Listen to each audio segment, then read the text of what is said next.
te vamos a dar paso a algo bien importante y es a lo que es la comorbilidad, la prevalencia pues del trastorno. Vamos a ver cómo en realidad se va dando este trastorno con gran frecuencia. Y dentro de mi investigación, del buscar opiniones, hay una opinión bien interesante que encontré de un neuropediatra y se las quiero compartir. Dura unos cuantos minutos, un par de minutos, vamos a escucharlo y de allí damos inicio a la clase de hoy, ¿ok? Para hacer contraste, perdón, con lo que es discúlpenme que todavía estoy con la tos, tengo más de un mes con la tos. Por allí que, para contrastar con lo que vamos a ver de la información que nos tiene el DSM-4, perdón, el DSM-5, que es el manual de diagnóstico actual, y también pues esta opinión que es bastante relevante desde mi perspectiva. Deme un segundito, acá está.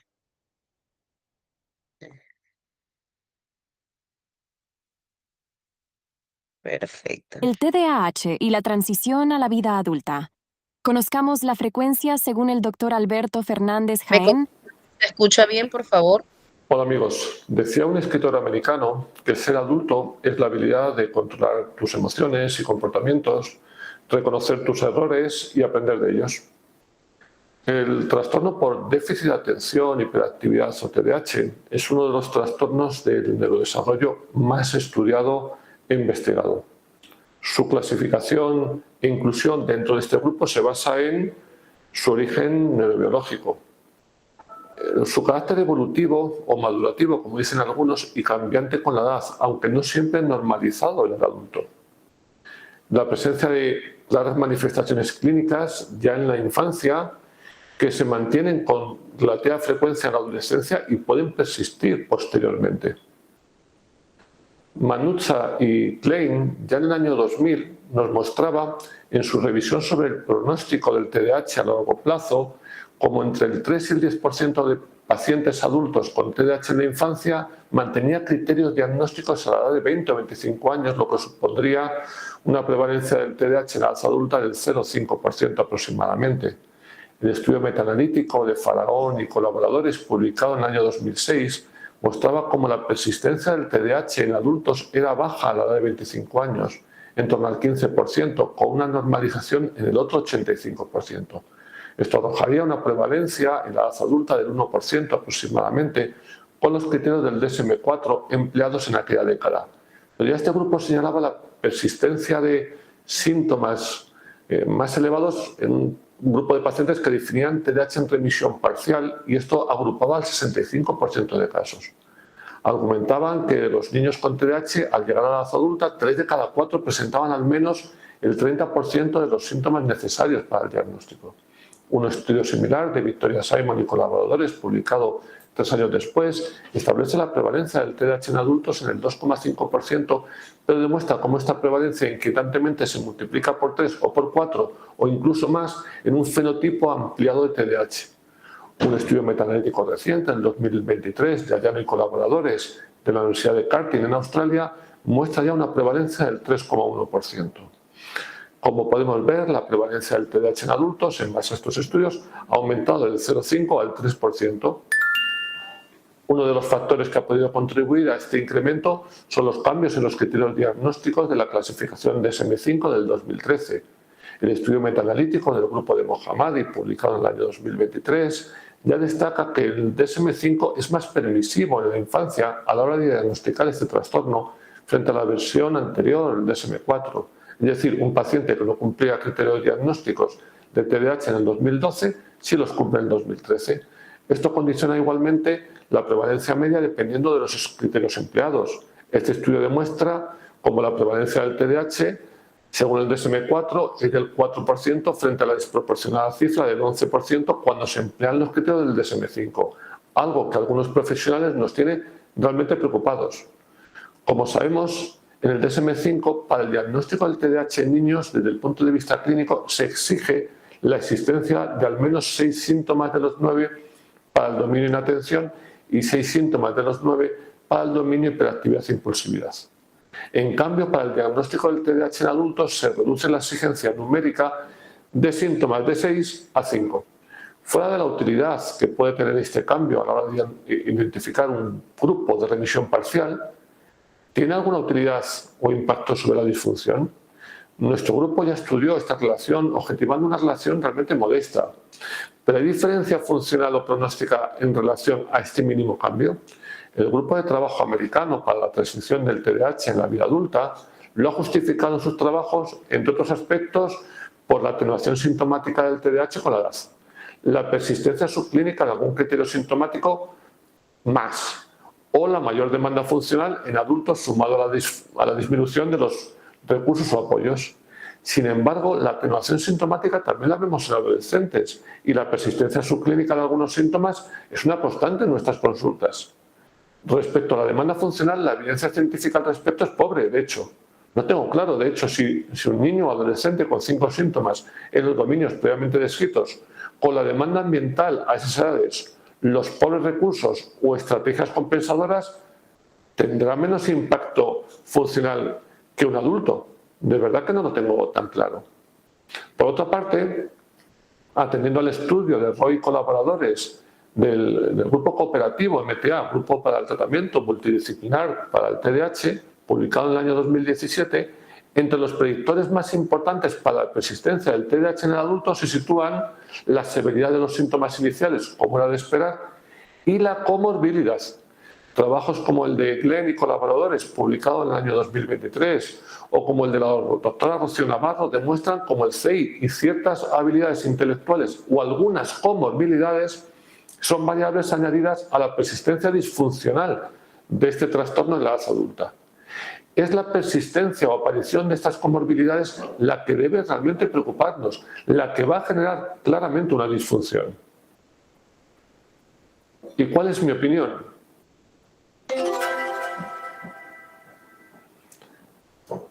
No quiero juzgar, no quiero ni debo juzgar si el cambio en los criterios diagnósticos es adecuado o no, pero sí puedo afirmar que están facilitando el diagnóstico. Sí me preocupa, en cambio, no ser al menos riguroso, ni siquiera con los criterios diagnósticos señalados.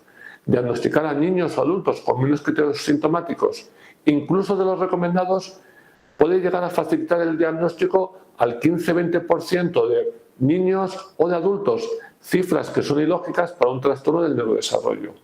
Desdibuja el trastorno como tal y desde cualquier perspectiva es negativo, diagnósticamente, pronósticamente y terapéuticamente. Estos son los datos, esta es la evidencia del momento actual. Seamos coherentes. Esta es mi opinión, pero insisto, solo mi opinión.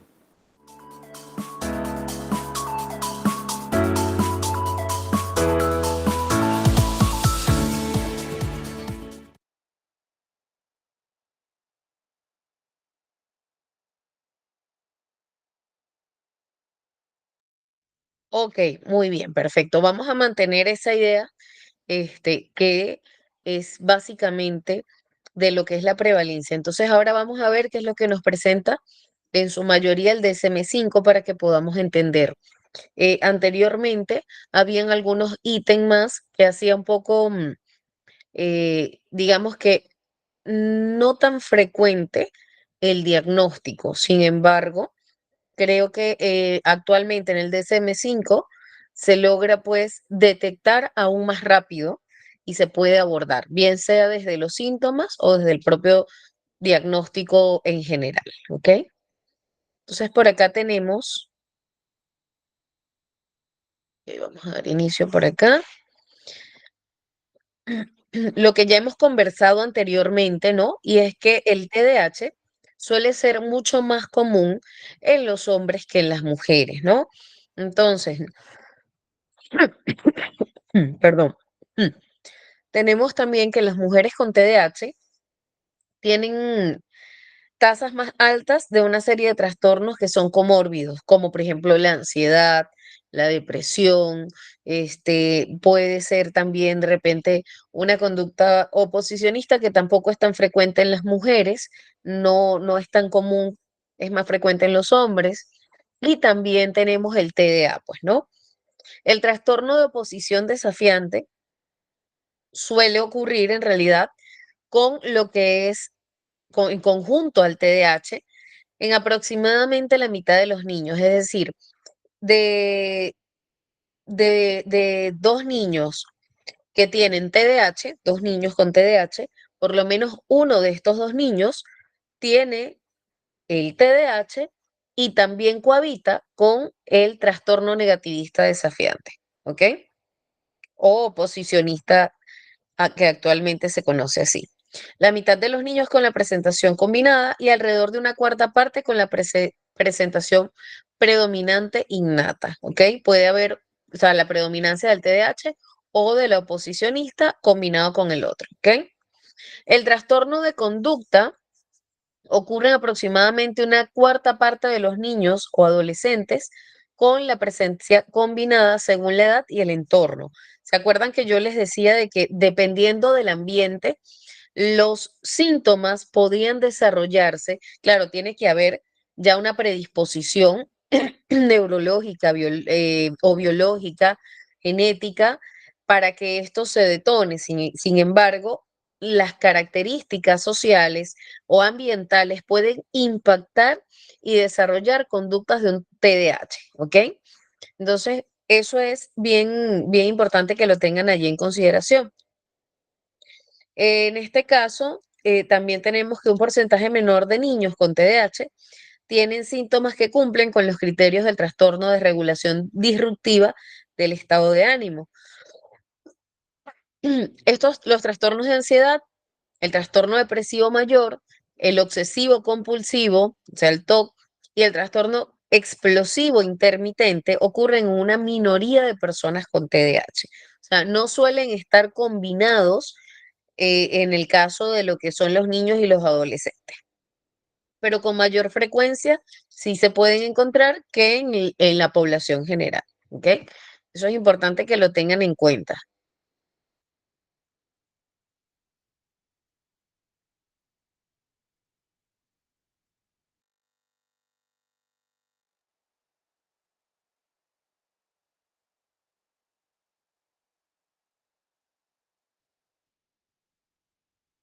Ya regresó la conexión, disculpen.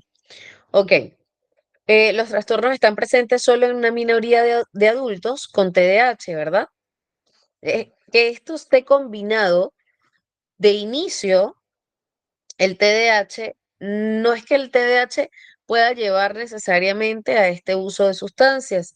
El uso de sustancias puede detonar un TDAH, sí, pueden cohabitar juntos también, ¿ok? El TDAH puede coexistir en perfiles de síntomas variables con otros trastornos del neurodesarrollo. Por ejemplo, puede haber TDAH con autismo, puede haber TDAH con problemas de aprendizaje, puede haber TDAH también con cualquier otro trastorno del neurodesarrollo, ¿ok? Con problemas de lenguaje, con trastornos de tics también, incluido el trastorno específico del aprendizaje, el trastorno del espectro autista, el del desarrollo intelectual, trastornos del lenguaje, el trastorno del desarrollo y de la coordinación y otros trastornos por tics, ¿ok? Que era lo que les mencionaba. Para que sepan que puede, o sea, que se puede combinar, puede estar combinadito. Entre un cuarto y la mitad de las personas con TDAH reportan dificultades para dormir. Los estudios han demostrado una asociación del TDAH con el insomnio, el trastorno del ritmo circadiano del sueño y la vigilia, la respiración alterada durante el sueño y el síndrome de las piernas inquietas. Ahí vemos que no necesariamente tener el síndrome de las piernas inquietas es un indicador de posible ansiedad. También puede estar relacionado con el tema del TDAH. Entonces, si tenemos estos rasgos, ¿qué hago yo como psicólogo y qué les recomiendo hacer a ustedes? Referir a neurología, ¿ok? ¿Por qué? Porque es importante saber cómo está funcionando mis neuronas, cómo está, incluso se pueden hacer un estudio del sueño. Si sé que tengo los rasgos del TDAH, que sufro de insomnio, que no descanso adecuadamente, por más que haga cualquier cosa para descansar lo debido, tenemos que acudir a hacernos un chequeo y un estudio. Es importantísimo porque estamos hablando de cuidar la salud mental, que también es parte de la salud física, ¿ok? Se ha encontrado que las personas con TDAH tienen tasas elevadas de una serie de condiciones médicas, particularmente alergias y trastornos autoinmunes. ¿Ok? Entonces, la salud mental impacta en la salud física tarde o temprano. ¿Qué pasa si yo tengo insomnio? Si yo no duermo adecuadamente, mis defensas no funcionan igual, mi metabolismo no funciona igual. O sea, hay muchas cosas que se ven involucradas o se ven perjudicadas a raíz de que no tengo el debido cuidado de mi cuerpo, de mi sueño, ¿ok?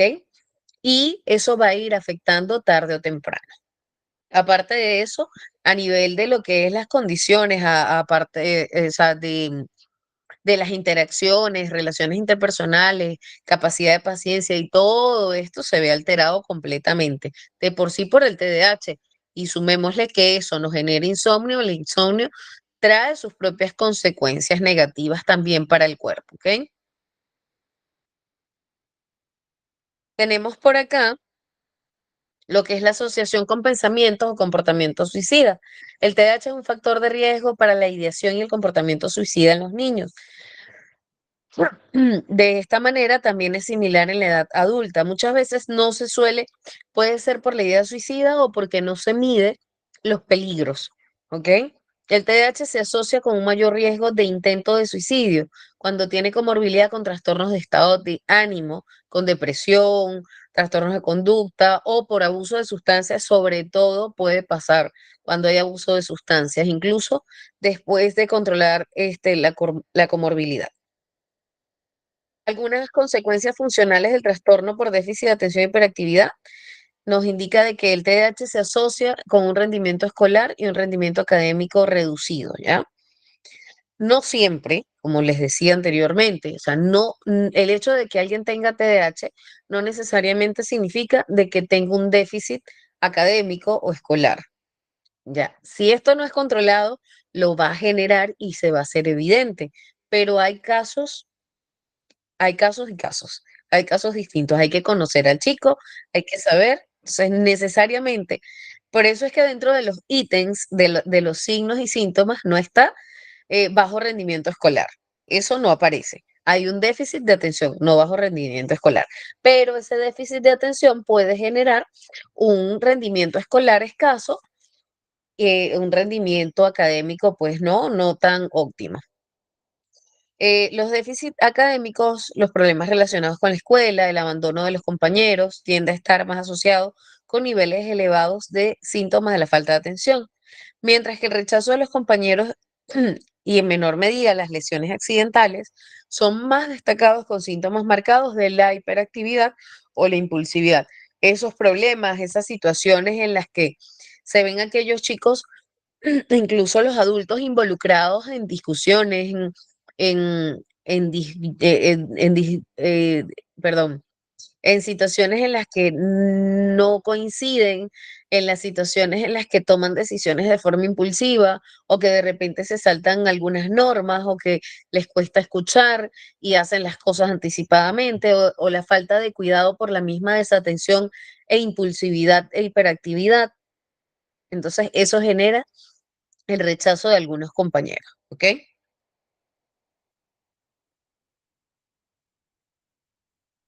¿Hasta acá tienen alguna pregunta? Mm, mm.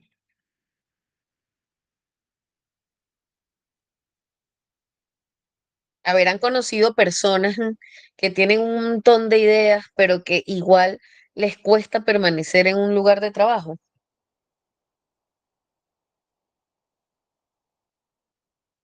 Y no porque se le dificulte aprender.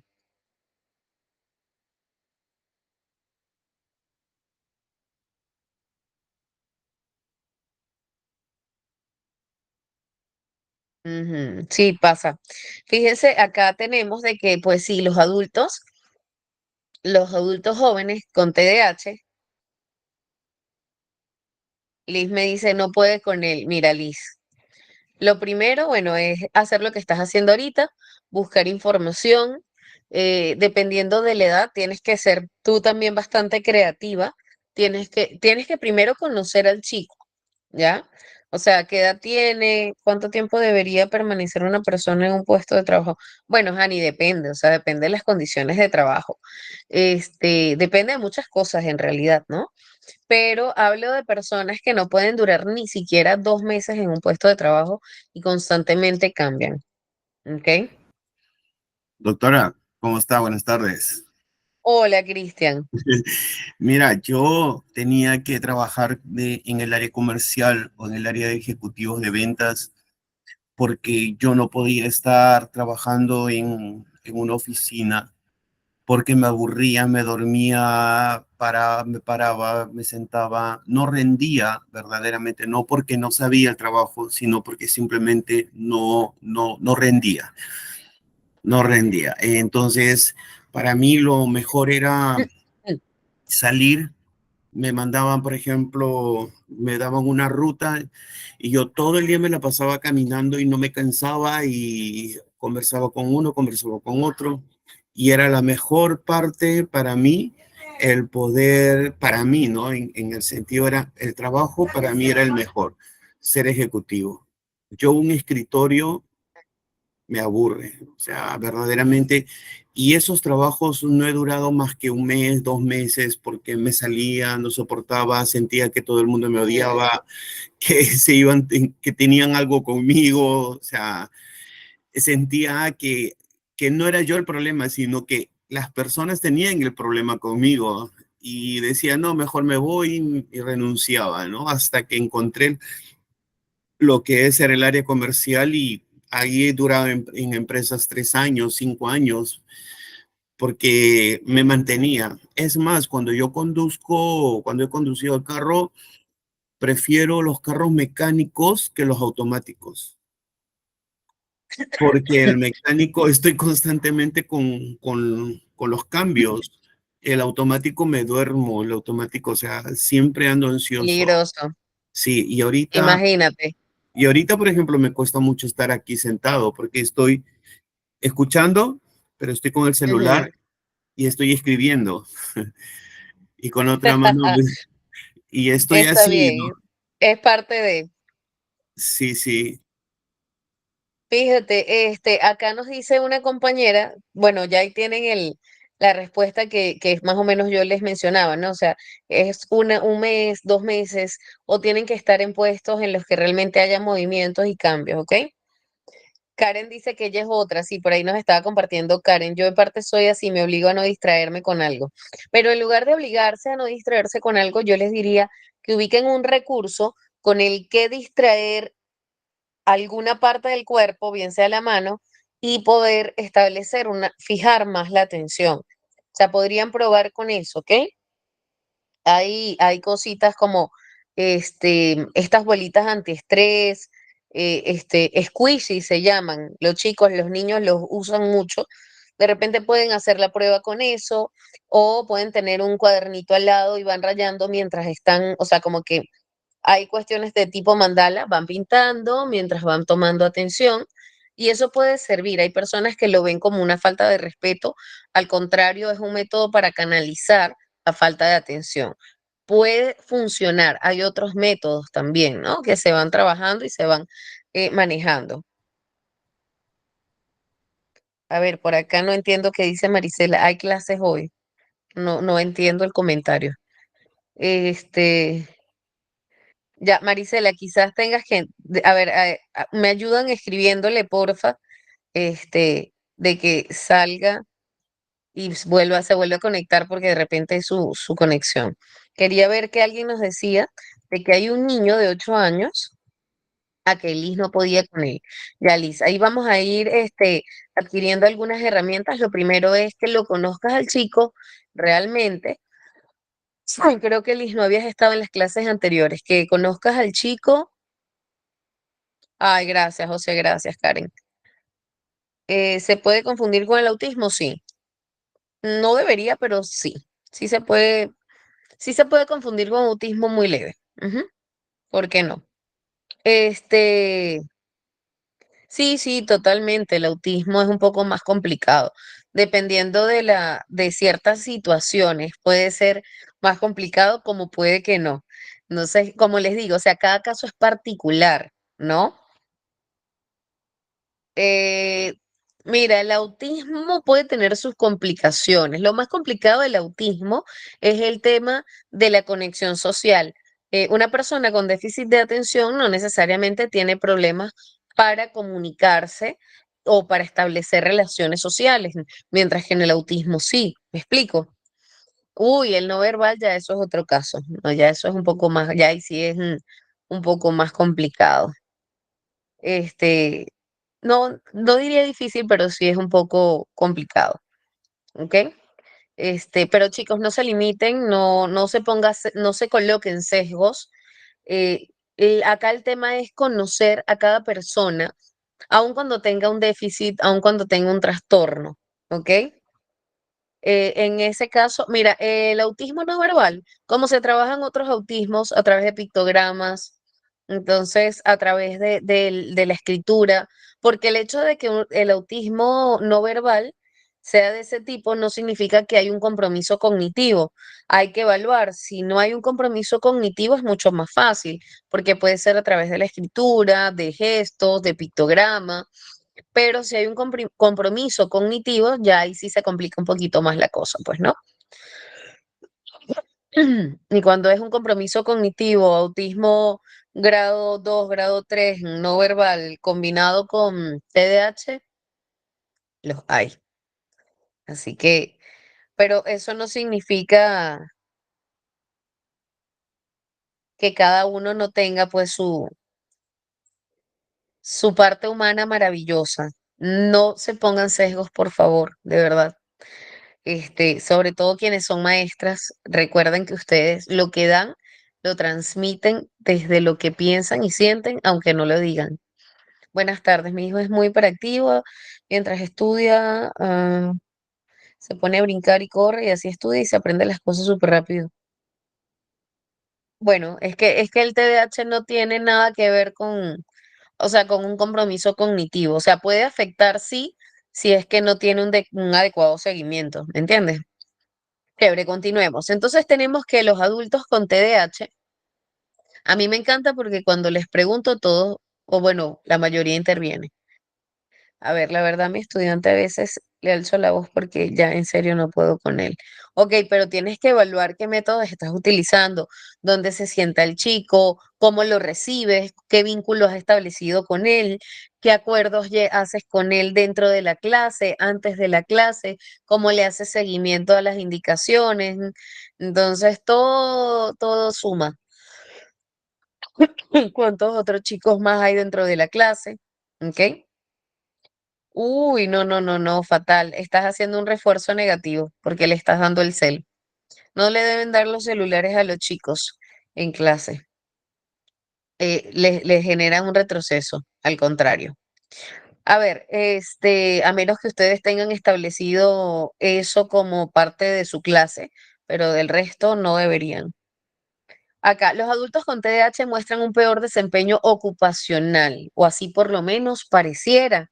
No necesariamente tienen un mal desempeño, sino que el tener la mente en tantas cosas o la hiperactividad focalizada en diversas cosas hace de que no puedas quizás culminar ciertas actividades en el tiempo debido y adecuadamente.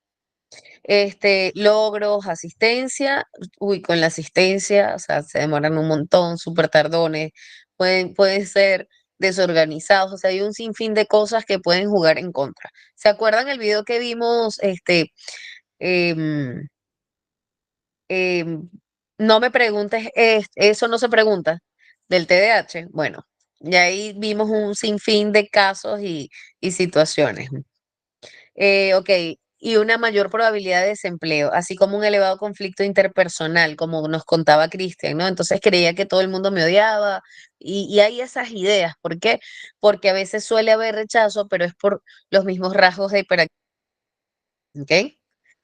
Las relaciones familiares pueden caracterizarse por la discordia y las interacciones negativas, así como en el trabajo, ¿no? Las personas con TH tienen una autoestima más baja o sea, es común que tengan una autoestima baja, no todas lo tienen. ¿Tienes TDAH? ¿Tienes baja autoestima? No, eso es algo que también tenemos que evaluar.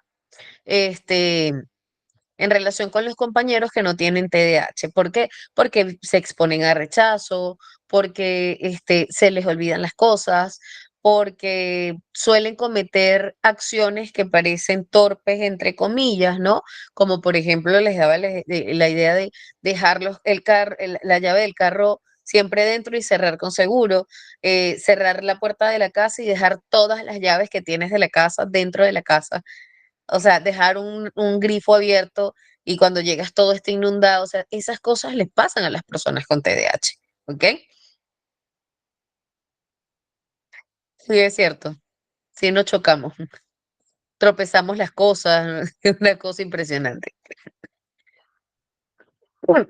Las relaciones entre compañeros a menudo se ven interrumpidas por el rechazo, que era lo que les decía antes, no voy a redundar más, la negligencia o las burlas de las personas hacia las personas con TDAH.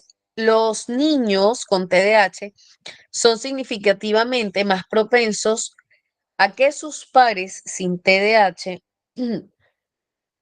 o sea, perdón, en este caso, los niños que tienen TDAH son más propensos a desarrollar trastornos de conducta en la adolescencia o trastornos de la personalidad antisocial en la edad adulta. Es decir, hay que tener mucho cuidado cuando los chicos tienen rasgos de TDAH, hay que abordarlo. ¿Por qué? Porque resulta que si esto no es abordado y el ambiente no es positivo, se pueden detonar otros trastornos. Y de allí es donde vienen problemas más grandes. Hay Doctora, que tener, una sí, pregunta. dime, Tengo mi nieta de 2 años, ¿ok? ¿ya? Va a cumplir recién 2 años, tiene 1 año, 8 meses. Mm. Es súper inquieta. Nunca, o sea, no hace caso, o sea, no le hace caso a la mamá, no le hace caso al papá. Y cuando tú le hablas, es como que si no escuchara y sigue haciendo lo mismo. Y cuando ella escucha para bailar, su baile es dando vueltas. O sea, no hace ese movimiento de arriba y abajo, sino Ok, ella baila dando vueltas, dando ya, vueltas. ok, pero, Ella habla, o sea, balbucea, ¿no? Porque recién te va a cumplir 2 años, pero ella balbucea todo, ¿no? Te abraza, pero es muy hiperactiva, o sea, empieza a sacar las cosas de su baúl, de su piscina de juguetes, de pelotas, lo saca, pero cuando a veces le decimos, ven hijita, guárdalo, esto, lo otro, si tú le dices, mira, dale, ella coge y lo entrega, pero mm, cuando le dice, no, no hagas esto, te vas a caer, mira, ella no te escucha, ella sigue haciendo lo mismo. Dime, ¿serán que a esa edad se pueda ver que una niña pueda tener TDAH sabiendo que las mujercitas son muy mínimo en que tengan TDAH? ¿qué edad me dijiste? Disculpa. Tiene 1 año, 8 meses. Ah, ya, no, hay que esperar un poquito más. Hay que esperar un poquito más porque está en pleno desarrollo. A los 2, 3, a los 3 años por allí, 3, 4 años. Yo no diagnostico antes de los 4, la verdad. Hay que brindarle las características para abordar esos síntomas que pueden ustedes estar viendo, pero está muy pequeña para generar un diagnóstico. ¿Ok?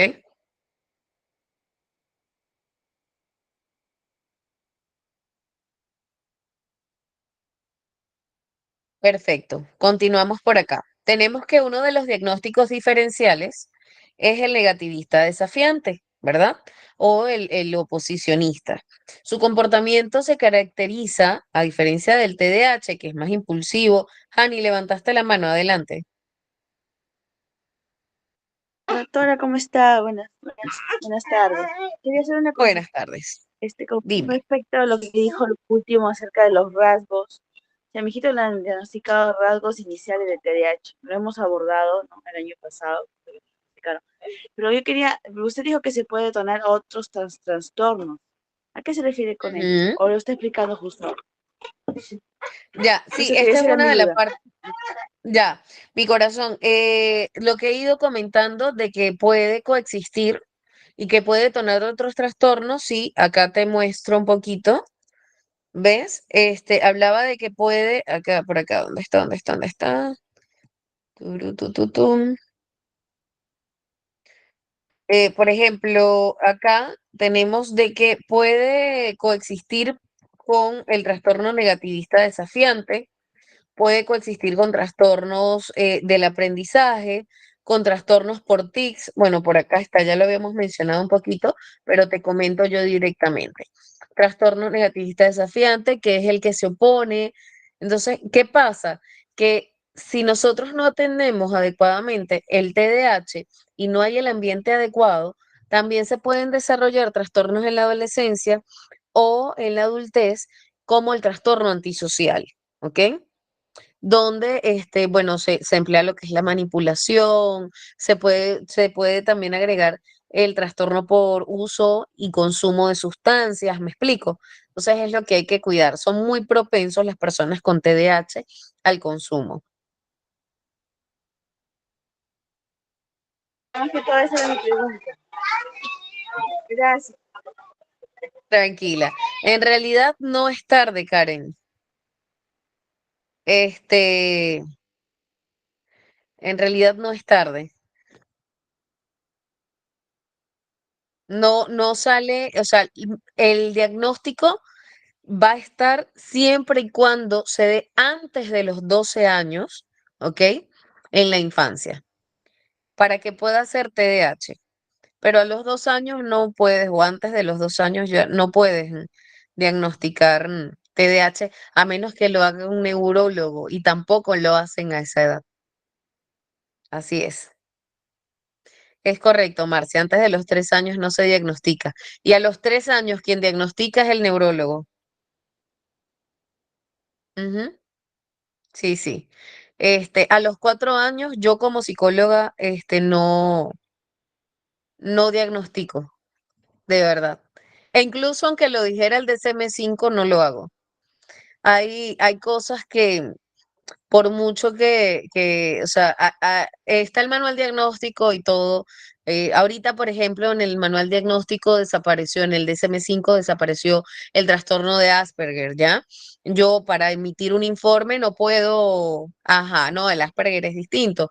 En el igual también, este, a los 4 años ya sí se puede diagnosticar un TDAH, ¿ya? 4 o 5 años se puede hacer un diagnóstico de TDAH. Acuérdense que es con equipo multidisciplinario. Ojo. Sí, a los 16 años se puede diagnosticar a alguien con TDAH.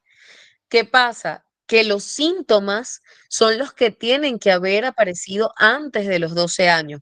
Si a los 16 años apenas aparecen los síntomas, para hacer el diagnóstico ya no es TDAH, porque esos síntomas no estaban antes de los 16.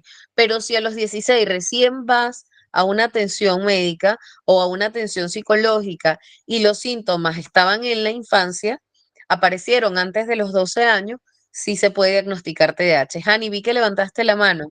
¿Quieres comentar algo?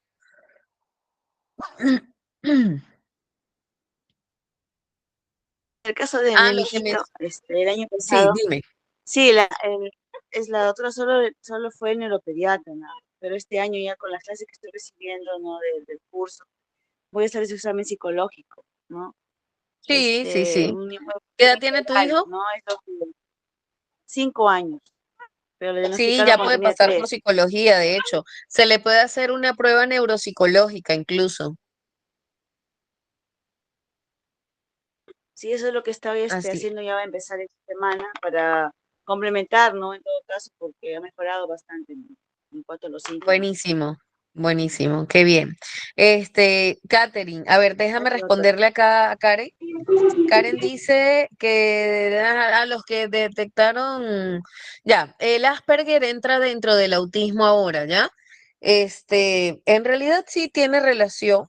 Sin embargo, creo que era más fácil manejar el Asperger solo, porque es como un tipo de autismo, pero no, no, en mi opinión personal considero que no debe unirse. pero bueno, está allí, igual lo trabajo como Asperger, manejo el diagnóstico como Asperger dentro de mi consulta, pero si emito un informe, pues se le coloca pues como autismo. Así que no es relevante. Adelante, Catherine. Buenas tardes, licenciada. Yo tengo un niño que tiene 6 años, que en el mes de mayo llevé al neuropediatra y me le diagnosticaron autismo nivel 1, TDAH, hiperactividad. Ujú, También me recetó darle unas vitaminas del omega 3 en cápsulas, que le doy una diario. Yo con ella el tema es que, por ejemplo, en el tema de aprendizaje es muy buena, capta muy rápido, no tengo problemas.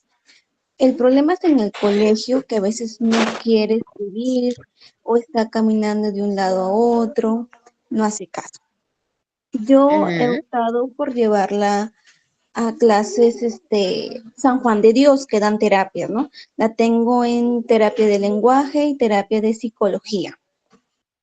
Poco a Ok. poco veo que, porque tampoco es que me relacione, no me forma oraciones largas, solamente dice lo conceptual y al tema de ser una conversación no lo hace.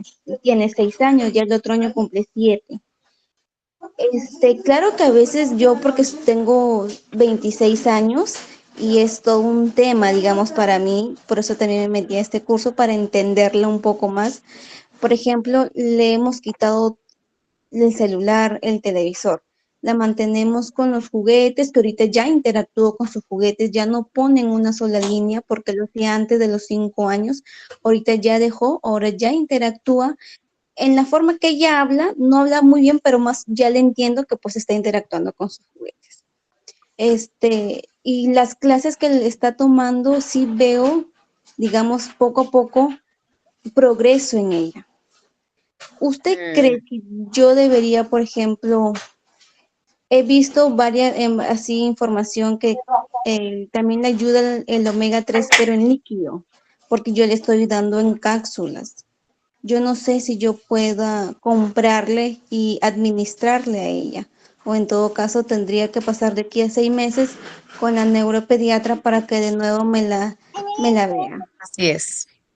Así es, corazón. Tienes que pasar con el neurólogo, el neuropediatra, porque nosotros como psicólogos no podemos medicar nada. Entonces, cualquier indicación que yo te pueda recomendar ahorita, lo que me pides sería falta de ética profesional, ¿ok?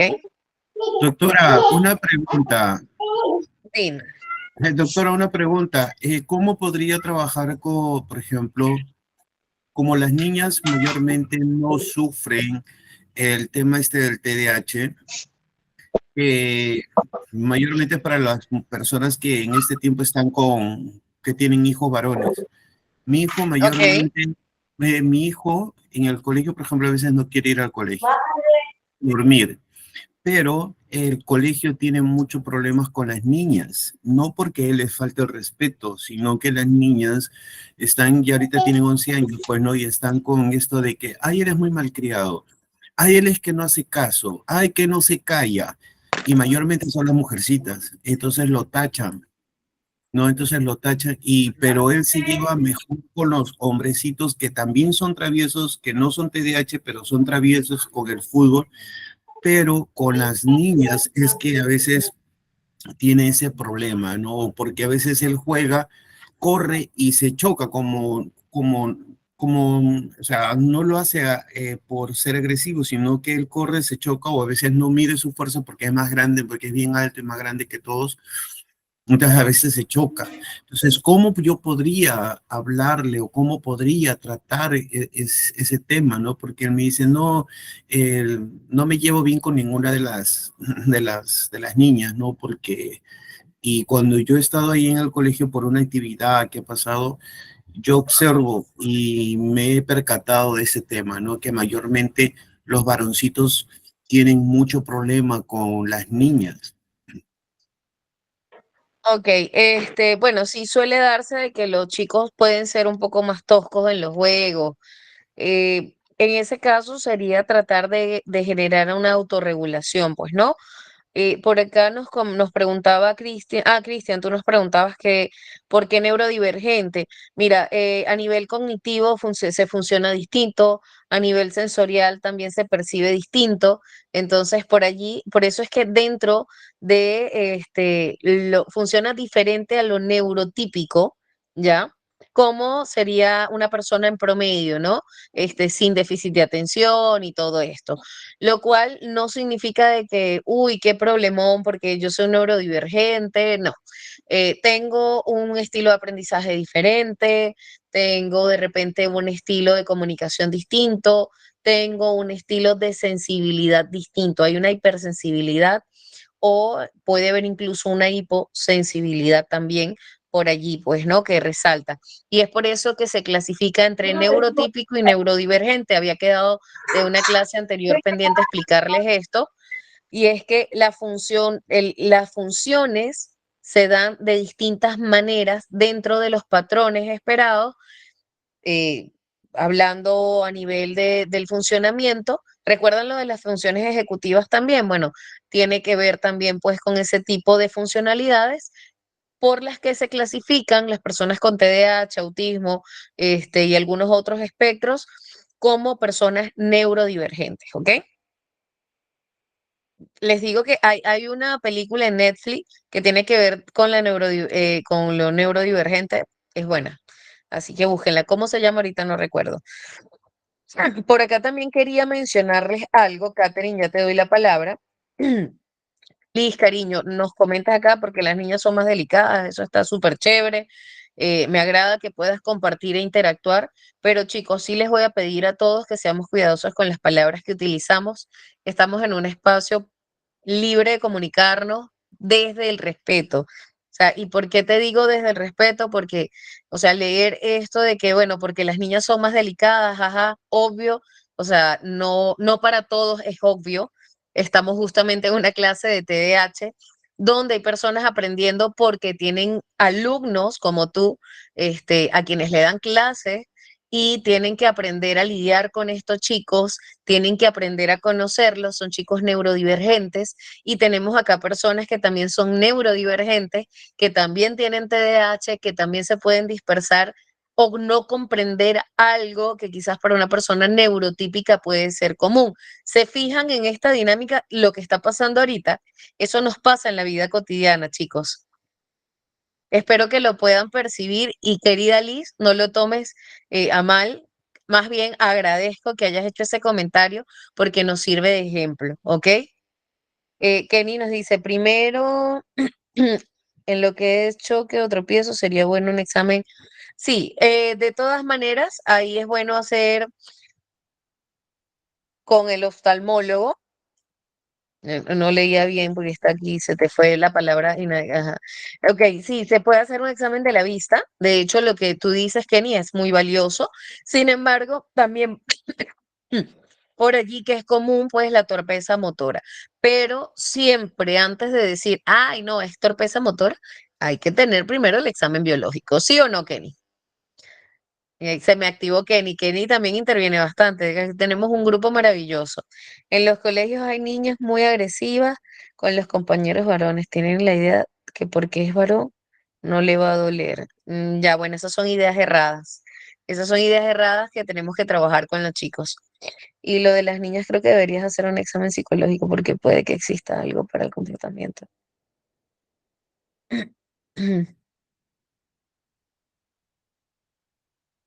Hay que evaluar primero, pues no, si la conducta se repite en distintos lugares. Lácteos y dulces y ha mejorado. Ya, eso lo tienes que ver con tu neuropediatra, Cristian, o con su médico tratante, ¿ok? Sin embargo, la parte de nutrición, yo sí recomiendo que manejen una adecuada alimentación. Pueden verlo con un nutricionista que trabaje con personas pues con TDAH, con TEA y así.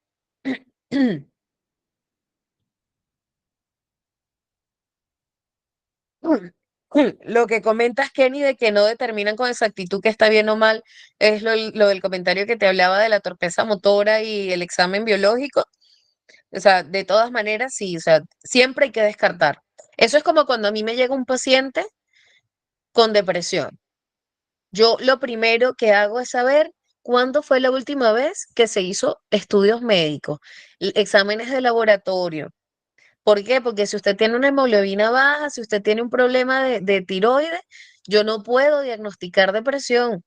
Yo como psicóloga, pero yo puedo medicar si la persona tiene un problema de tiroides, no. Entonces, ¿qué hago yo si la persona tiene depresión pero tiene tiroides?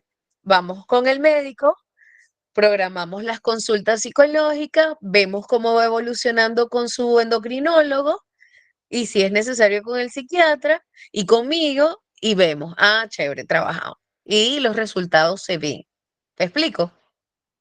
Es sobre lo que comentó el compañero, entonces para descartar muchas cosas primero del comportamiento de la escuela. Ok, perfecto, está bien. Mm. Perfecto. Bueno, por acá tenemos que hay que diferenciar el TDAH de lo que es el trastorno negativista desafiante, en el cual la característica principal es la negatividad, la hostilidad y el desafío, como tal lo dice, ¿no?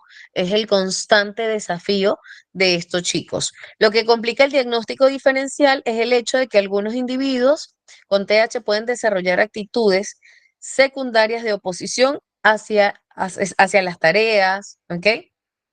Y así progresivamente, ¿por qué? Porque les causa aburrimiento, porque no quieren hacerlo, porque no se pueden concentrar y entonces se puede por ahí también puedes confundir.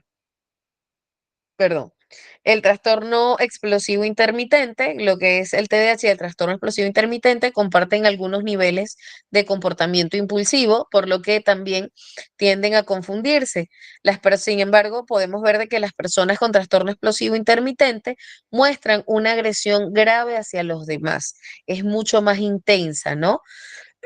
Más intensa y más frecuente, lo que no es característico del TDAH y no experimentan problemas para mantener la atención, como sí en el caso del TDAH. ¿Ok? Hablamos de reacciones impulsivas sin tener la característica de la desatención. ¿Ok? Y también pueden estar en conjunto, ojo, importante.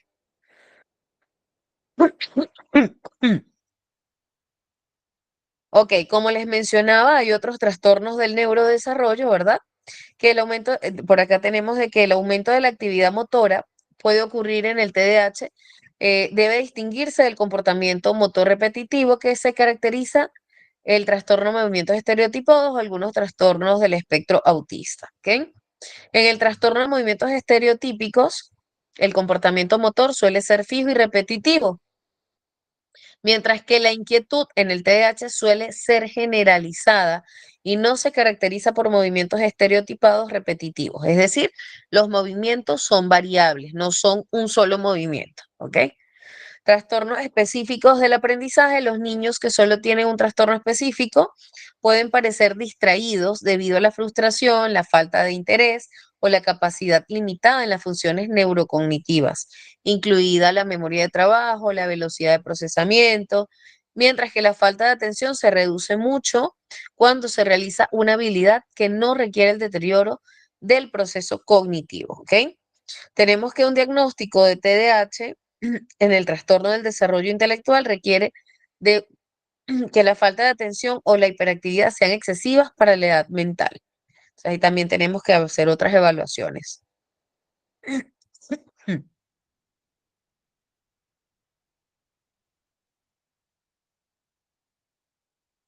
Ok, por acá tenemos que en este caso, en el autismo, sí se puede dar lo que es la falta de atención combinada con una disfunción, ¿verdad? Con una dificultad para la interacción social y pues un comportamiento difícil de manejar.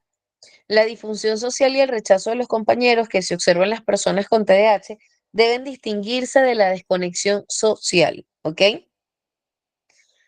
El aislamiento y la indiferencia a señales de comunicación faciales y tonales se observan en las personas con trastorno del espectro autista. Tenemos también que los niños con trastorno del espectro autista pueden mostrar rabietas debido a la incapacidad de tolerar un cambio en el curso esperado de los acontecimientos, mientras que los niños con TDAH pueden portarse mal o tener una rabieta durante una transición importante debido a la impulsividad o el escaso autocontrol. Más se debe a un tema de autocontrol. Que incluso puede verse baja tolerancia a la frustración por allí, ¿no? También están los desórdenes de ansiedad, ¿sí? También comparte síntomas de la falta de atención. Las personas con TDAH no presentan atención debido a su comportamiento preferencial con actividades novedosas y estimulantes, ¿ok? La inquietud puede verse en los trastornos de ansiedad, sin embargo, en el TDAH el síntoma no está asociado con la preocupación y la rumiación. Es distinto el foco, o sea, digamos de que está la inquietud y se puede asemejar, pero el foco o la atención o el contenido detrás de esa inquietud es completamente diferente, ¿ok? Las dificultades de concentración asociadas con el trastorno de estrés postraumático puede diagnosticarse erróneamente en los niños con TDAH. Los padres también pueden minimizar los síntomas. Pasa en el caso de la inquietud. Se pueden minimizar estos síntomas también los maestros, cuidadores. No es que él es inquieto, no si es que es desobediente, no si es que el chico es malcriado y ahí queda.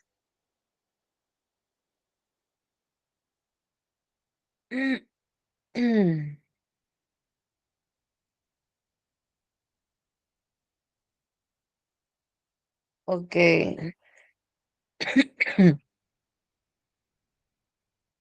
Puede ser, Lee. Y hay que ver qué otras cosas has vivido, pues, ¿no? Desde la infancia o qué cosas hacías. Hay que hacer toda una historia clínica, evaluaciones, indagar para poder validar, pues, si te dieron un diagnóstico adecuado o si realmente, pues, no, ha sido un diagnóstico errado, que también puede confundirse, como podemos ver acá. También está los trastornos depresivos, ¿no? Que también presentan la incapacidad para concentrarse, pero el nivel de inatención es completamente distinto, ¿sí? El trastorno bipolar, que puede tener una mayor actividad, poca concentración y mayor impulsividad, pero son episódicos, a diferencia del TDAH, porque es más persistente. En el TDAH, estos síntomas son persistentes, ¿ok?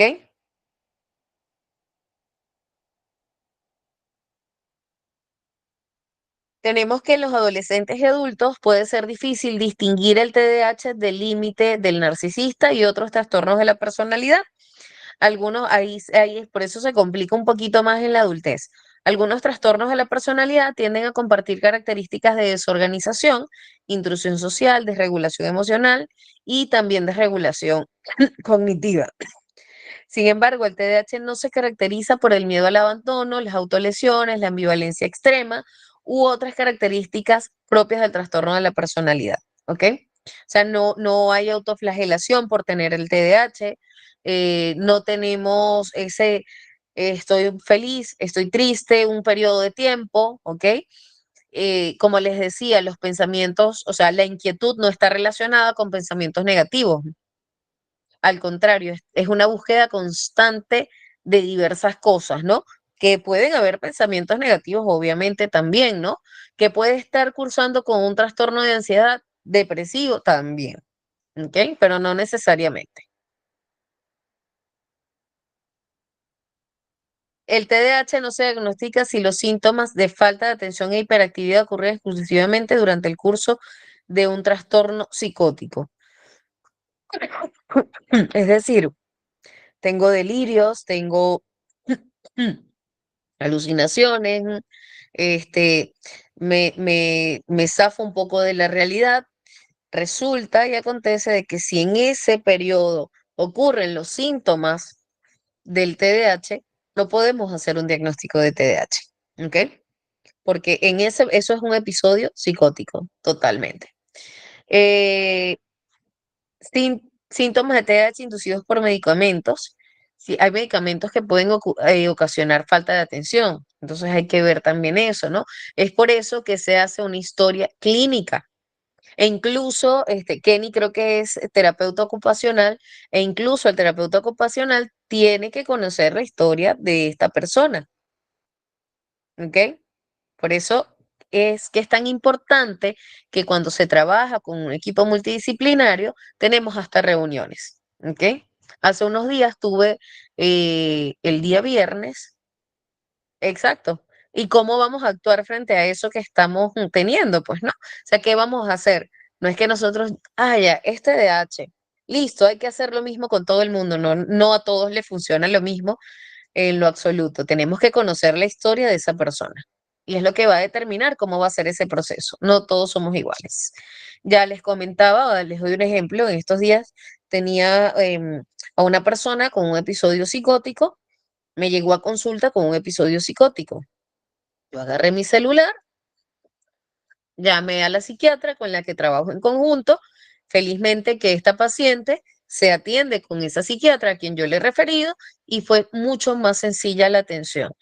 ¿Está recuperada? Todavía no. ¿Está en proceso de recuperarse? Sí. ¿Hacemos seguimiento? Hacemos seguimiento. ¿Me entienden? Entonces, hay muchas cosas, pero ¿qué pasa? Que yo me puedo comunicar más fácil con la psiquiatra porque la psiquiatra tiene la historia clínica que yo tengo. La psiquiatra tiene los resultados que ha dado en mi consulta. La psiquiatra sabe cuál es el contexto real de la persona, al igual que yo. ¿Me explico? Eso ayuda a agilizar un tratamiento. Si yo trabajo con un paciente y yo le paso, Kenny, por favor, me vas a enviar tu número de contacto porque yo estoy armando, o sea, así como trabajo con esta psiquiatra, también necesito, por ejemplo, un terapeuta ocupacional a quien referirle mis pacientes. Y también, si conoces maestros sombras, estoy buscando maestros sombras para contratar. Necesitamos 2 personas que sean sombras para este año académico para el tercer bimestre. Entonces, por ahí que si conocen, para que me puedan enviar su CV. Les voy a dejar mi número por acá. Bueno, estás en Ecuador. Ya, bueno. Igual siempre es bueno tener el contacto. Por ahí tengo 225, 629. ¿Por qué te digo? Porque tengo colegas en Ecuador y capaz pues están en el mismo lugar y pueden también hacer ese equipo multidisciplinario porque estamos haciendo como una organización a nivel internacional. Es lo que queremos. Entonces por ahí que fácil puedes sumarte, ¿ya? Ahí está, Luzmila. Chicos, lo que sí les voy a pedir, con mucho respeto, por favor, en horas adecuadas, no me escriban fuera de hora.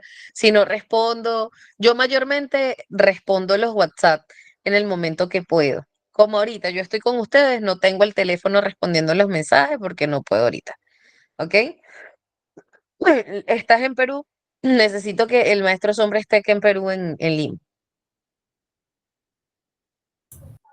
Doctora, Perfecto, disculpe me escriben por allí y ahí coordinamos porque eso es otra cosa. Vamos a aprovechar el tiempo. Dime, Cristian, disculpe que le interrumpa nuevamente, ¿no? dime. Si me puede explicar nuevamente lo del DSM-5 o el DSM-4 que estaba hablando el doctor en el video, por Ya, favor. mira, eso es todo imagínate, estudiar el DSM-5 y el DSM-4 es todo, todo un año, te diría, incluso más, toda una vida. Es el Ah, manual de ok. diagnóstico, es el manual de diagnóstico por el que nos regimos, tanto los médicos, ¿ok? Que se aprueba a través de la Organización Mundial de la Salud para poder, valga la redundancia, diagnosticar, ¿ok? Ok. Ok, gracias, gracias. No te preocupes. Gracias, Kenny, por darle la respuesta a Lili. Chévere, continuemos por acá. Entonces, tenemos que los síntomas de TDAH inducidos por medicamentos también se dan, como les hablaba anteriormente, trastornos neurocognitivos. Si bien el deterioro de la atención compleja puede ser uno de los dominios cognitivos afectados en un trastorno, en este trastorno debe representar una disminución de un nivel afectados de un nivel previo de desempeño, perdón, para justificar un diagnóstico de trastorno neurocognitivo mayor o leve. El trastorno neurocognitivo, ¿verdad? Generalmente comienza en la edad adulta, mientras que el TDAH comienza ¿cuándo? A ver, ¿cuándo comienza? ¿Cuándo tiene que aparecer? El TDAH, a ver, ¿qué me dice? En la infancia. ¿Antes de qué edad? Para que se pueda decir que es un TDAH. Antes de los Antes 12 de los años. 12 años. No, mira, están pendientes todos. Muy bien, perfecto. Y no representa una disminución del funcionamiento anterior, ¿ok? Si aparece después de los 12 años y hay un problema de atención, ahí podemos evaluar si hay un trastorno neurocognitivo o si está asociado a algún otro trastorno, ¿ok?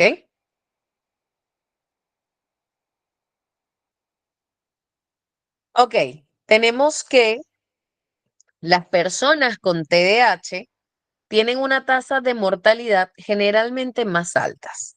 Como decía nuestro amigo y compañero Cristian, tengo que manejar sincrónico porque ese cambio lo mantiene activo y atento, ¿ok? Entonces, ¿qué pasa? Denme un segundito, déjenme, acá sí me van a disculpar. Escúchame, estoy en clase. Sí, sí, sí, vi, ya te llamo, estoy en clase. Chao, chao.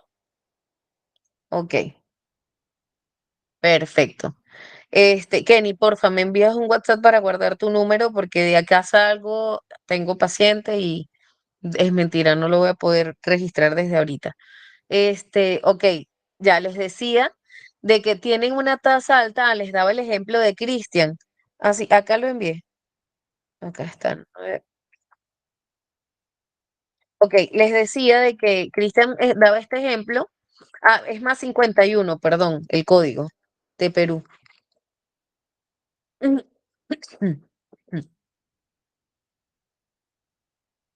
Ok. Ok, perfecto, chicos. Les decía lo siguiente, de que él dice, no, si manejo automático, me duermo. O de repente por ahí que se distrae. ¿Me explico? No sé, realmente es un tema fuerte, o sea, no es algo como que ya no presto atención. O sea, lo menos grave es no prestar atención en clases, créanme. Eso es lo menos grave que pasa con un TDAH. No se ve la presentación. A ver, confírmenme el resto. Fanny, quizás puede ser tu señal de internet. Ya, las personas con TDAH tienen una tasa de mortalidad generalmente más alta, en gran parte debido a accidentes y lesiones, ¿no? Por ahí que usted es jugador de fútbol, tiene TDAH, va pendiente del balón, pero resulta que hay un desnivel, o sea, hasta cosas mínimas, aunque ustedes no lo crean, hay un desnivel en la cancha distinto y usted se enfocó en el desnivel de la cancha y ¡plá! Se cayó y se rompió el tobillo. O sea, esas cosas pasan. Así, cosas que incluso son imperceptibles a veces para una persona neurotípica. Imagínense. Entonces, también puede haber una probabilidad elevada de obesidad e hipertensión entre las personas con TDAH. Ojo, aquí hay algo muy importante también, y es de que las personas con TDAH a veces no tienen como no tienen autocontrol, eh, suelen incluso comer por impulso y pensamos que es por ansiedad, no es por impulso. Y no miden el stop, hasta dónde debo llegar. Entonces, ya, dale, dale, dale, y ahí generas algún tipo de problema. Y de todas maneras que sí, yo recomiendo pues llevar una dieta bien, bien balanceada, bien, e incluso diría que con un buen seguimiento, de ser posible, ¿ok? Perfecto. Ahora sí, les voy a compartir un videito. A mí me encantan los videos. A mí me funcionan un montón los videos, así que disfrútenlo.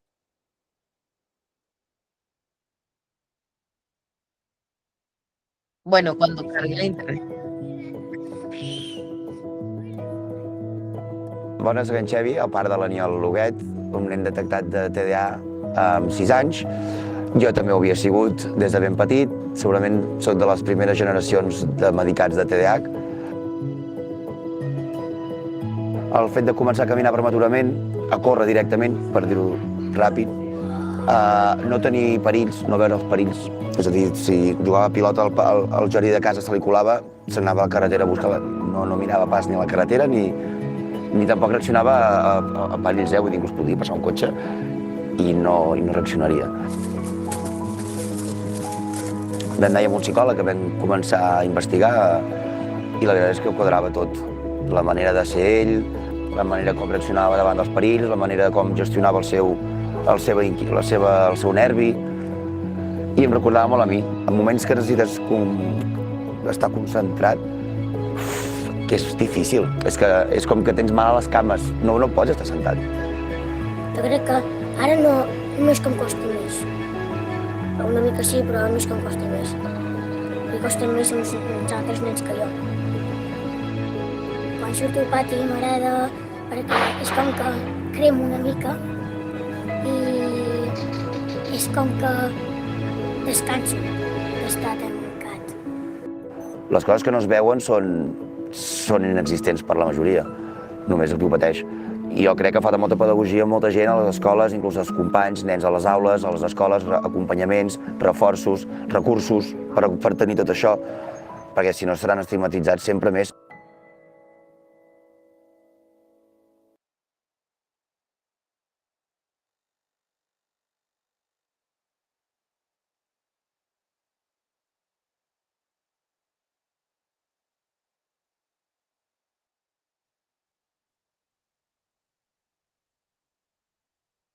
Sí, hay extremos marcados, así es.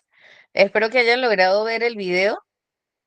Y bueno, como les digo, o sea, para mí es bien valioso el tema de los videos. ¿Por qué? Porque nos ilustra mejor, nos da, desde mi punto de vista, ese contacto con algunas realidades, ¿no? Algunas realidades que a veces podemos no tener cerca o quizás que se nos haga más fácil luego diferenciar. ¿Ok? Igual toda esa información la van a tener, van a poder acceder a los videos, a las diapositivas. Perfecto, bueno, ya nos queda poco tiempo. Me gustaría saber si hasta acá ha quedado todo claro, si tienen alguna pregunta adicional, algún comentario.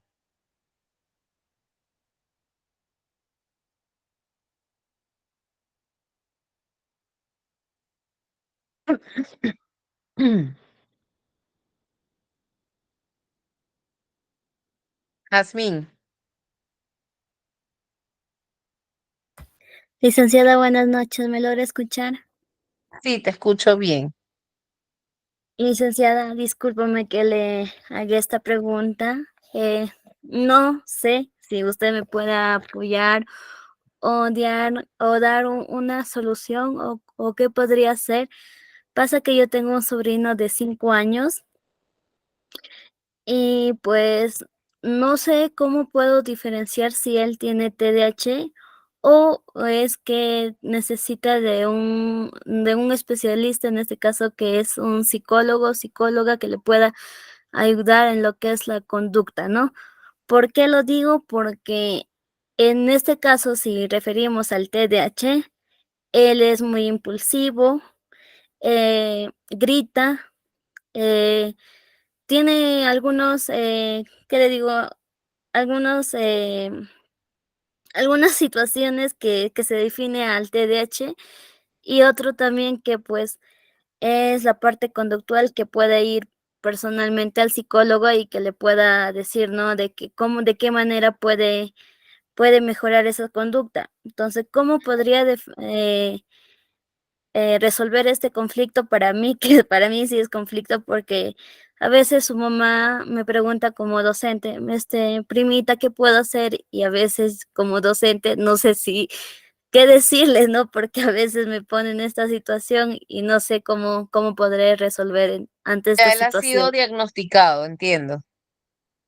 No, no ha sido Ok. diagnosticado, no ha ido a psicología, No no ha ido a observa ningún, síntomas de TDAH. sí, como es impulsivo, grita, a veces se manifiesta con lo que son ¿qué le digo? Algunos trastornos que es muy difícil de explicar, pienso yo, Ok. ¿no? Ya, en ese caso, primero puede ir, primero tiene que ir pues a una evaluación psicológica y de allí de la evaluación, seguramente pues si es pertinente, le van a referir a neurología pediátrica, que es lo ideal. Esa es la forma en la que yo, como te menciono, trabajo, pues, ¿no? Entonces, sí, recomiéndale que pueda ir con un psicólogo clínico. Así es, Kenny, tiene que ser Y, evaluado primero. eh, ¿Y cómo poder manifestar esto a lo que a su mamá, a que es mi prima, pues, ¿no? Porque a veces ella puede interpretar de una manera que no es muy adecuada y yo no quisiera pues que lo interprete de esta manera. Mira, en las siguientes clases vamos a hablar de ese punto con bastante detalle, ¿ok? Este, así es. Por allí, bueno, primero vamos a dar algunas herramientas. Y segundo, tú me dices de que ella te pregunta, ¿no? Te dice, prima, ¿qué hago? Bueno, allí podrías tú aprovechar pues la oportunidad porque ella se está aperturando a que tú le des una respuesta. Entonces, ahora, ¿cómo hacer eso? Es lo que vamos a aprender en una de las siguientes clases. Gracias, A profe. utilizar. Gracias, Vamos a licenciada. tener Gracias. algunas herramientas. No te preocupes, Karen.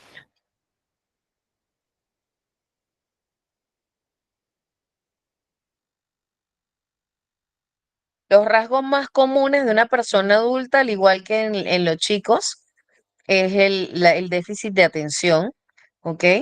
La impulsividad, ¿no? Las respuestas aceleradas, por allí, pues que los olvidos frecuentes. Otro de los rasgos también comunes, exacto, la procrastinación es bastante común en una persona con TDAH, el postergar las cosas, el hacer mil cosas, o sea, mil cosas es un decir, el hacer varias cosas y no concluirlas, ¿no? Ah, sensibilizamos cuando se dice llévalo al psicólogo, lo bonito que tú. Así es. Después lo hago, claro que te lleva a la procrastinación, así es. Ujú. ¿Cómo hago para poder? Me cuesta conseguir. Ya, Cristian, ahí te recomiendo primero que vayas a tu chequeo neurológico, ojo, por ahí, y si no, pues a psiquiatría, ¿ok? Y veas si realmente necesitas, pues no, medicación, si no funciona, pues con lo que es meditación, con ejercicios de respiración, tienes que acudir, pues, ¿no? A otro especialista.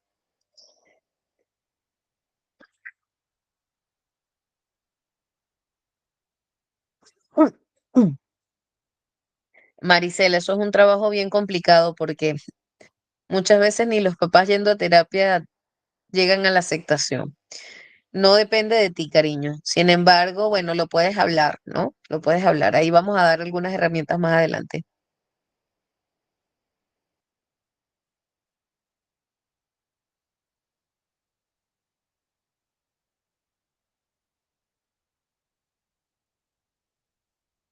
Así es.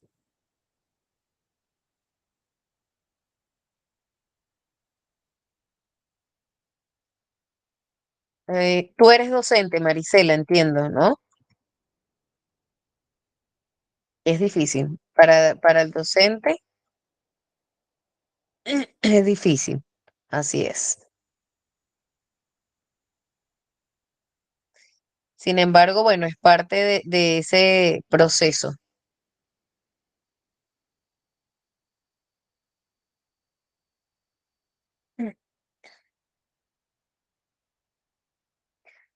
Ok, ¿alguna otra pregunta que tengan?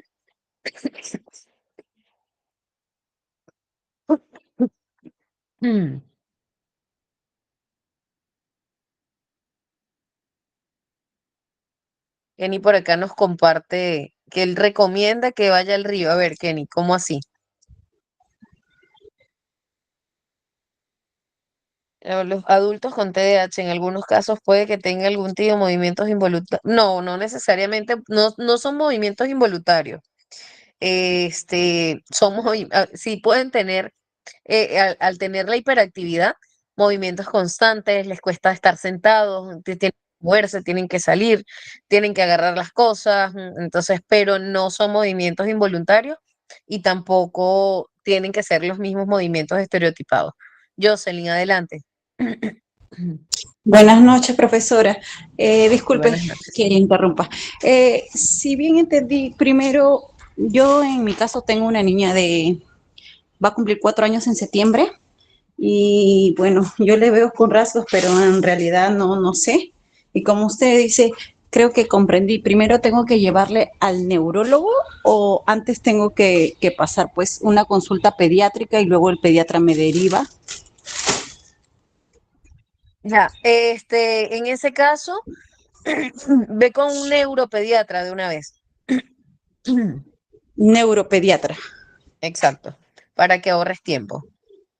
Listo, doctora. Ujú. Gracias. Y ya tiene 4 añitos, así que el neurólogo, en el caso, el neuropediatra, en el caso de, ¿cómo se En llama? septiembre cumple 4, pero Ya, ya. en el caso de que el diagnóstico sea positivo, según el neuropediatra, él te va a referir pues a las terapias que requieras, ¿ok? Sí, lo que justo también me metí en esta clase que me parece interesante sobre esos temas distintos que me dice el autismo, el TDAH y el otro que ahorita lo estamos viendo. Ujú. Y yo confundía bastante sobre el autismo con cada uno de ellos que ahora estoy Sí, viendo, ¿no? sí, a veces se confunden. O sea, hay personas que los confunden, pero tranquila, no hay ningún problema porque igual, bueno, lo importante es que se atiendan los casos, ¿sí? Y que estás acá para aprender. Kenny nos comenta un Gracias. poquito por acá, no te preocupes, cariño. Por acá nos comenta Kenny de que, bueno, él recomienda la técnica de ir al río y todo esto, bueno, que por lo que veo más hacia lo del tema de las energías. Ustedes saben que dentro de todo la psicología es una carrera completamente científica, ¿no? Acá te diría de que me parece buena. No es lo que yo uso, me parece bueno porque es contacto con la naturaleza. Entonces, de todas maneras, vas a segregar oxitocina, serotonina y todo esto de una u otra forma. Entonces, por allí que al segregar estas hormonas vas a restablecer ciertas cosas, o sea, vas a restablecer un poquito, vas a disminuir el cortisol y eso es positivo para el sueño y para otros recursos. Así que por ahí está súper bueno.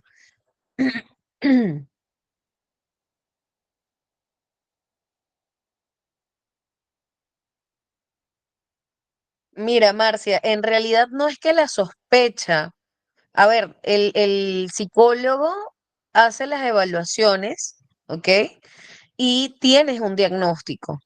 Ese diagnóstico se reafirma con neurología, ¿ok? Pero el psicólogo puede diagnosticarte, ¿ok? El pediatra solo no lo puede hacer.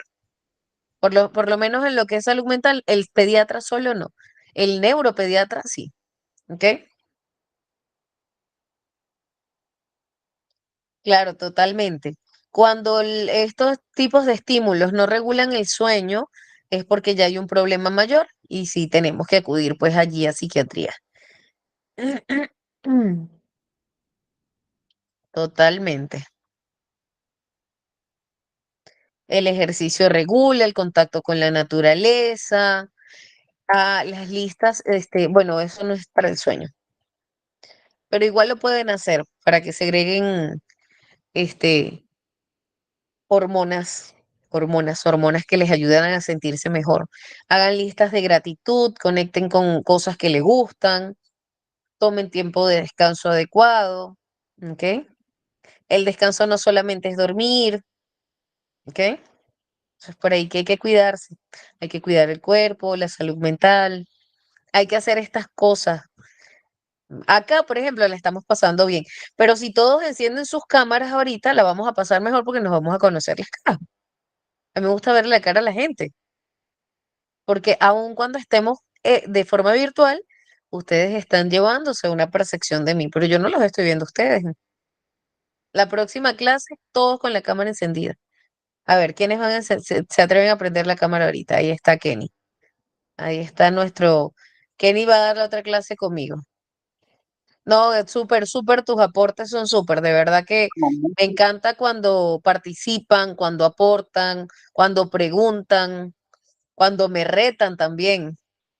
Con mucho gusto puedo ayudar en la siguiente clase, no hay ningún problema. Siempre Tú eres de solito haces ayuda, mi trabajo. siempre eres de ayuda. Por ejemplo, por ahí nos preguntaban, ¿no? ¿Cómo poder ubicar algunas características del TDAH en los adultos? Esas intervenciones en las que no nos podemos contener y respondemos, intervenimos, así como decía el amigo Cristian también. Bueno, por ahí tenemos un rasgo. De Kenny ya por ahí tenemos un rasgo, es común, ¿no? Entonces interviene constantemente. En serio, es un rasgo por allí, ¿no? Habría, pero por eso podemos decir que Kenny tiene TDAH, no. Tenemos que ver los otros contextos. ¿Me entienden? O sea, no podemos ir por el mundo dando diagnósticos errados. Tenemos que zapatero a su zapato. Exactamente, es como Tranquila, que digamos Elizabeth. aquí, vamos a diagnosticar Ujú. a todo el mundo con TDAH. Está mal. Exactamente, así es, así es. Y muy importante de que no asumamos de que ya es TDAH y hay que trabajar así, hay que hacer esto. No, hay que referirlo al especialista, porque el especialista hace todo un historial para poder entender y saber qué técnicas va a aplicar. O sea, así como Kenny tiene un montón de cosas acá, el psicólogo, el neurólogo, el psiquiatra, todos nosotros tenemos un historial repleto de técnicas, es como una biblioteca. Entonces usted va, lleva su situación, lleva su caso y nosotros seleccionamos con pincitas. Nosotros operamos sin bisturí, con un bisturí no visible. ¿Ok? Entonces empezamos a sacar esas técnicas, ese bisturí número 10, número 5, aguja número no sé cuánto. Bueno, esas son las técnicas. Y las aplicamos conforme al caso. Acá me dice Jazmín, miércoles y viernes tengo clases a la misma hora y debo... Ah, tranquila, mi corazón, no te preocupes. No, Jazmín, por ahí ven, ahí está otro rasgo del TDAH, ya se metió en dos clases al mismo tiempo, pero no por eso Jazmín tiene TDAH. Bueno, chicos, espero que Fíjate, el día lo de hoy se hayan tocaba, ¿no? llevado... Desde el Dime, inicio. ¿cómo? Es que como dijo en las primeras clases, esto es una evaluación desde el inicio y yo siempre recalco una evaluación desde el entorno familiar, el entorno Ujú, social, ver desde esa parte, porque a veces no solo es por tener un TDAH y ya lo tengo. A veces puede ser que el comportamiento del papá o el comportamiento de la mamá o con los que conviven sea el detonante para que exista un tipo de patología o un tipo de trastorno y no solamente ujú, especificar como un TDAH, puede ser un trastorno cognitivo por la culpa del papá que tanto le pega o la mamá que tanto le pega y produce un retraso cognitivo, puede ser un mal comportamiento, un trastorno de ujú. conducta, entonces se van a ir desarrollando y eso fue una de las primeras clases que dio y iba a decir algo, pero Así es. ahí nomás. Entonces, desde casa se tiene que evaluar todo, todo, todo. Ujú, No que tengo esto total. y ya me lo llevo al psicólogo y el psicólogo ya dice, bueno, pues, hay que ver qué pasa. Yo cuando tengo a mis pacientes, yo le digo, a ver, cuénteme su entorno familiar, qué está ahí, con quién convive, qué hace, qué no hace, le da, no le da de comer, está el papá, no está la mamá, se lo lleva a jugar, no juegan, no. Entonces, yo ya viendo desde ese punto de vista, me dice, por ejemplo, Ujú, tengo un paciente, me dice, no, es que mi papá no está, o mi mamá pasa trabajando y me quedo con la cuidadora, o me quedo con la niñera, o a veces en los casos con la profesora ujú. sombra. Entonces, Así ahí es. dice, pero ¿por qué mi hijo tiene esto? Sin saber. Fíjate, es Entonces, tan importante que incluso hasta la alimentación impacta en nuestra parte cognitiva, o sea, el cuidado, como tú dices, ¿no? El estado emocional, todo. Realmente, yo indico, y a mí me gusta la psicoterapia, yo trabajo con psicoterapia fenomenológica porque atiende lo multifactorial, ¿no? Lo multicausal. O sea, no le quita crédito, digamos que a ningún aspecto de la vida. Entonces, por eso es que me gusta trabajar con esa área. Y me agrada bastante pues la postura que tomas tú como terapeuta ocupacional y el conocimiento pues que compartes que es bastante acertado. ¿Por qué? Porque se nota el compromiso de ambos lados. Y allí es donde, por eso te daba mi número el día de hoy y decía, oye, si estabas acá, buenazo. Pero igual si no, igual te podemos referir porque yo atiendo pacientes de forma internacional también de manera virtual. Entonces a veces tengo pacientes por ahí y capaz puede caer algún pacientito, ¿ok? ¿Cómo diferenciarse un niño con TDAH o es malcriado? Bueno, tenemos que hacer la historia clínica primero, como te decíamos, eso es lo primero. Yo generalmente tengo la idea como profesional de que no hay niño malcriado. La malcriadez, como se le dice socialmente, es un síntoma de algo, bien sea de un trastorno o de un problema en casa. ¿Ok? Así que por allí hay que evaluar. Y por acá preguntaban qué recomendaciones se podría hacer para minimizar. Kenny, te preguntan que en qué ciudad estás de Ecuador. Un adulto con TDAH identificado, ¿cuánto tiene? Cuando un adulto tiene TDAH y depresión, es lo que entiendo de la pregunta de Angie, ¿qué recomendación se podría hacer? Lo primero es ir a terapia. Eso es lo primero. ¿Por qué? Porque, bueno, hay que conocer adecuadamente desde cuándo está esa depresión, hay que trabajar en esa depresión y conforme se regula el estado emocional, también conjuntamente, pues trabajar en el TDAH, pues, ¿no? Si realmente es un TDAH, hay que evaluar, ¿no? Si ya está diagnosticado, si ha sido medicado, si no ha sido medicado, por qué no va a terapia, hace cuánto tiempo sabe que tiene esto y no ha ido a terapia, qué ha hecho que no vaya a terapia. Así que lo primero que tiene que ir es corriendo a agendar una cita con el psicólogo. Bueno, chicos, hasta hoy hemos aprendido, hemos compartido, ¿ok? Espero que pasen una excelente noche. Les dejo con el área de coordinación. Nos vemos el día miércoles y ya el viernes terminamos la